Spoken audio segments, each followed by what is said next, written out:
Hi guys, it's Yuritsa, and for today's video I'm going to show you how I created my thank you cards for Christmas.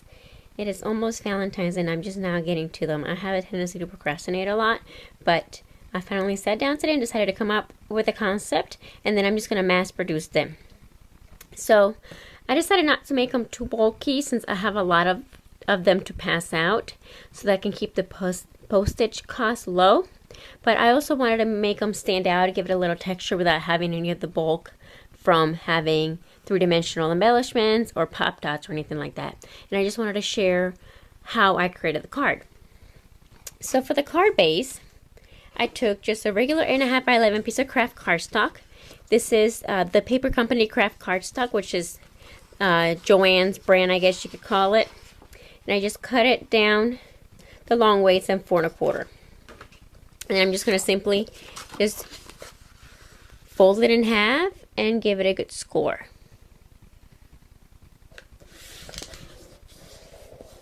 Okay, and then I'm just going to open it up. Okay, for the first kind of texture-y thing I did is you see these splotches, and I don't think the camera's picking it up, but it's actually got some glimmer to it, and I created my own sort of paint wash, I guess you could call it. And I used 3 things, but you could use them with just 2 of them. The first thing I did is I used the Folk Art Vintage White acrylic paint. Then I used this Dazzling Metallic from Deco Art and White Pearl. And essentially you can just add these 2 together, add a little water to make it runny, and be done. But I decided to use some of this iridescent medium that I got at Michael's, and it's for watercoloring, I think. I just saw it and I thought it was really pretty, and you can see all that shine in it, and it's really liquidy like water. You can see, I mean, it's just really liquidy. So instead of using water, I just decided to use some of this just to give it a little extra shimmer. And I put it in a little container like this, and I used an orange wood stick, and I just mixed it up so you guys a nice runny consistency to it. And then I took this little stapling brush, and all I did was just dip it in, and just using my finger, I just splattered like that. And it does have a tendency to get a little messy, so you might want to use a non-stick craft sheet to work on this. And voila! I made my own little splatter paint. And I'm just going to wipe the excess off of my craft mat. And it actually dries pretty quickly because it's not very thick. Alright, so we're going to set that aside just for a little while. And I'm going to talk about how I made some of my embellishments. This is a doily, and I used a paper tray ink die for this. Let me see if I can find it. It looks like this. And this is just using plain tissue paper that you use to wrap, gifts. So I put, I believe, like 4 or 5 layers of the tissue paper and ran it through, and it cut out pretty good. So that's how I accomplished this doily. And I'm going to fold it in half and set this aside. And then for the gracias part right here, I took a 1-inch piece of cardstock, and I'm using just a plain color from this Winter Park Eco Park 6x6 paper pad. This is what this looked like. This is the other side, it's blue. And I cut a 1-inch strip, and then I took my scissors, cut a 1-inch strip, then cut it in half at 3, and then I took my scissors and added that little angle right there.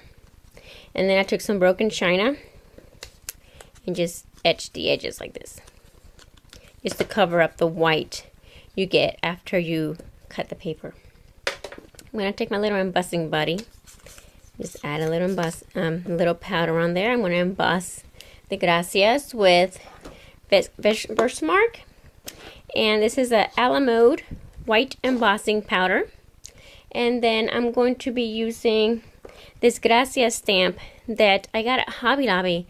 I think it's made by Stampendas. I think it's the company, but I'm going to have everything linked over on my blog. So I'm just going to ink this up with Versamark.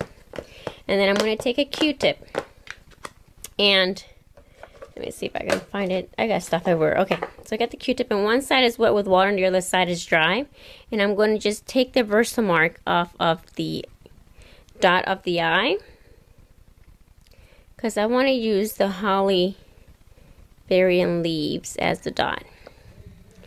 And then I'm just gonna stamp it right in the center.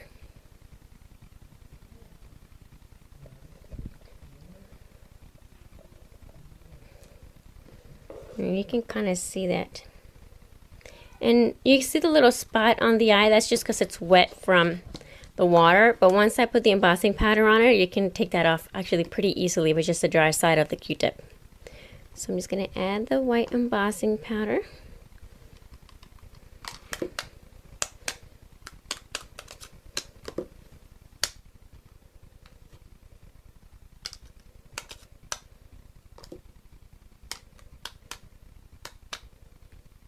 I'm going to take the dry side of the Q-tip and I'm just going to remove that dot. There we go.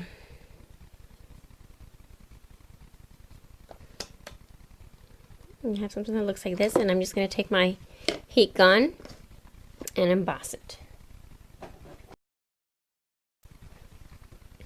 Alright, so that's done. I'm going to set this aside to cool a little bit. Right now for the berries.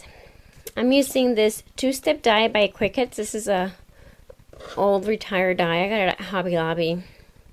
Right now they're starting to clear out their Cricuts dies, and I found some of them for like $2 or $3. So you get the little berries, and then you get the little leaves. And you got to cut 2 of the leaves in order to make the berry shape.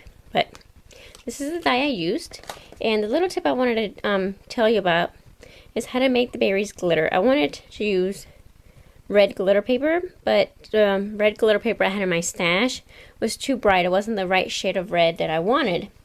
But I had this glitter from Martha Stewart, this red glitter that I really liked. So in order to create the glitter paper, what I do is I took my Siren, create a sticker, and then I used a scrap piece of red cardstock, and I'm just going to cut about an inch strip of this.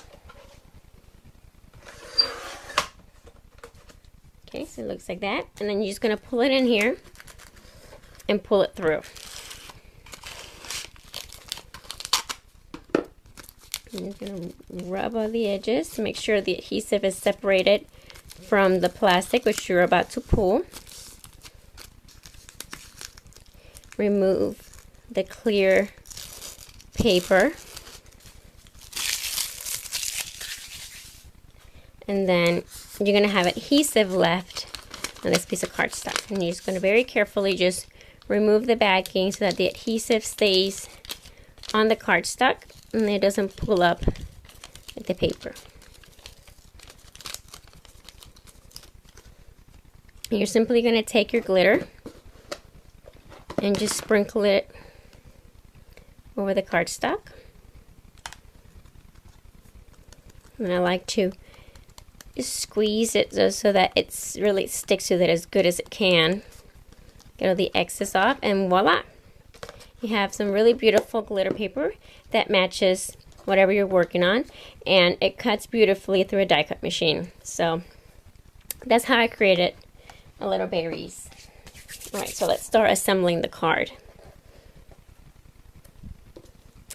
So since this is made out of really thin tissue paper, if you try to apply adhesive to this using a gun, it'll rip. So I'm just going to apply the adhesive directly on the card.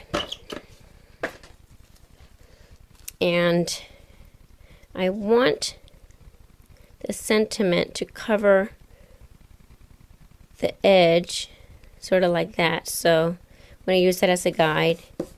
And then I'm going to turn it over and cut the excess off.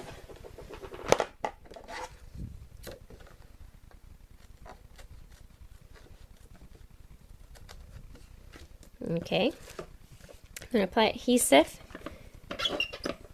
to my sentiment strip.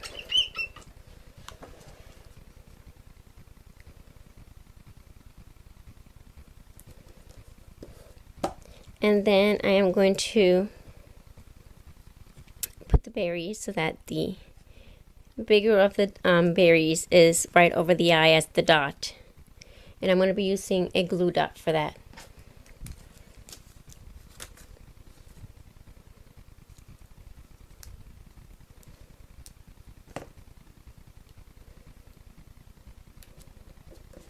Just looks like this. And I'm just going to apply some more of the ATG adhesive to the back of the berry leaves.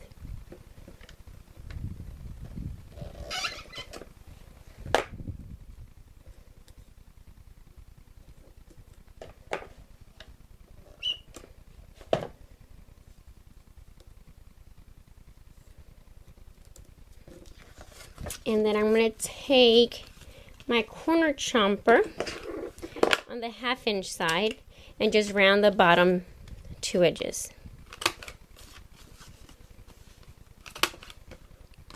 And give it a good crease with the bone folder. And there you have it. Just a quick and simple card that's got a lot of texture and a lot of character without having any of the bulk. Alright, thanks everybody for stopping by, and until next time.